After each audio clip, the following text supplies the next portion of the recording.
वर्नारव channel पर आप सबका स्वागत है। बच्चों, क्रिया के प्रयोग की श्रृंखला को आगे बढ़ाते हुए आज हम लोग बात करेंगे क्रिया के भावे प्रयोग के बारे में, जो कि बहुत ही सरल है। आप सबको ये तो मालूम ही होगा कि सकर्मक क्रिया दो प्रकार की होती है, एक कर्मक और द्विकर्मक। जब क्रिया सकर्मक और एक कर्मक हो, यानी वाक्य में एक ही कर्म का प्रयोग हुआ हो और कारक की विभक्तियां, जिन्हें हम कारक चिन्ह भी कहते हैं, कर्ता और कर्म दोनों के साथ प्रयुक्त हुई हों, तो ऐसे में क्रिया कर्ता और कर्म दोनों के लिंग वचन के अनुसार प्रयोग नहीं होती। ऐसे में क्रिया हमेशा एक वचन और पुल्लिंग में ही प्रयोग होती है। यहाँ मैं ये बात भी स्पष्ट कर दूं कि कर्ता कारक की विभक्ति है ने और कर्म कारक की विभक्ति है को। तो चलिए अब भावे प्रयोग के कुछ उदाहरण देख लेते हैं। पहला है, मालियों ने पौधों को सींचा। मालियों ने ये कर्ता है और पौधों को ये कर्म हुआ और सींचा क्रिया है। कर्ता जो है बहुवचन में है, पुल्लिंग में है, और कर्म भी बहुवचन और पुल्लिंग में है, लेकिन क्रिया का प्रयोग हुआ सींचा।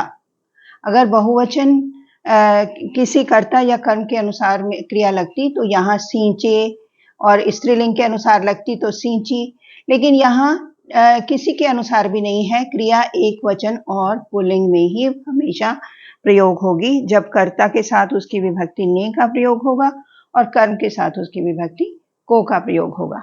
यहाँ पर है या था का प्रयोग हो सकता है, जैसे सींचा है या सींचा था।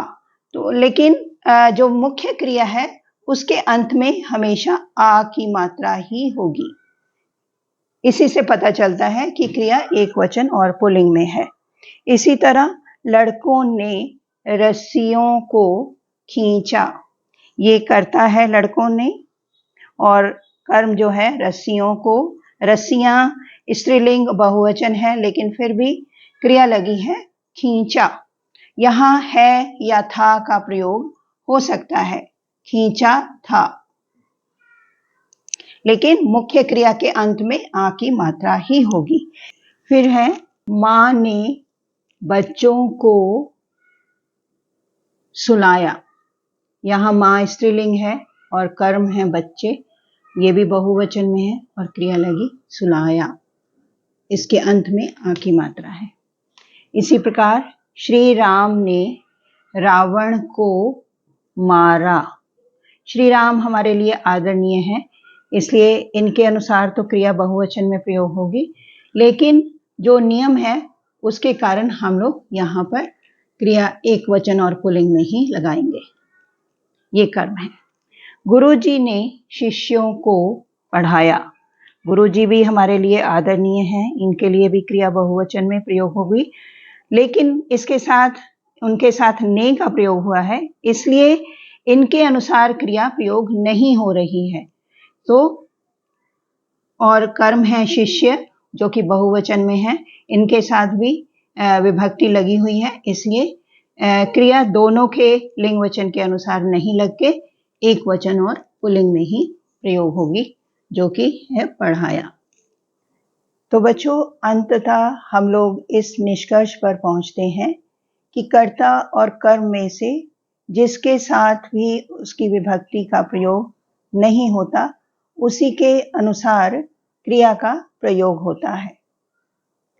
आप संक्षेप में इस बात को समझ लो कि क्रिया को कारक की यानी कर्ता और कर्म कारक की विभक्तियों से एलर्जी है, इसलिए जिसके साथ उसकी विभक्ति प्रयोग होगी उसके अनुसार क्रिया का प्रयोग नहीं होगा। आप सबको मेरी शुभकामनाएं, और इस विषय को हम लोग यहीं पर समाप्त करते हैं। वर्नारव चैनल को सब्सक्राइब कर दें। धन्यवाद। जय हिंद।